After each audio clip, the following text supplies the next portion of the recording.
Donc là, on retrouve la parcelle qu'on avait vue il y a déjà quelques semaines. On est au stade où on fauche pour récolter. Alors pas vraiment au stade où on l'avait souhaité. Ça aurait été mieux de le faire il y a déjà 15 jours, 3 semaines. Donc là, on voit les raies sont vraiment épiées. Le stade févrole, lui, nous inquiète pas. L'avoine est à un bon stade. L'avantage de l'avoine, c'est qu'elle fait beaucoup de feuilles.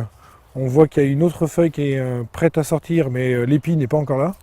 Donc elle, en termes de valeur, c'est plutôt intéressant. Ce qui nous inquiète, c'est plutôt le régras, qui est vraiment tout épié. Donc on a pris la décision là, de faucher, mais c'est un mélange qui ira plus pour des génisses sur lesquels les besoins UF sont un peu plus faibles. Particularité aussi, je fais exprès de faucher très haut.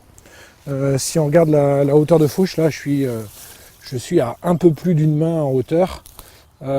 Pour deux raisons. Un, parce que bon, plus on descend, plus c'est riche en lignine et cellulose, et donc ça n'a pas une grosse valeur pour les animaux. A l'inverse, ça c'est quelque chose qui sera très intéressant pour les vers de terre et pour nourrir le sol, donc je préfère le restituer au sol.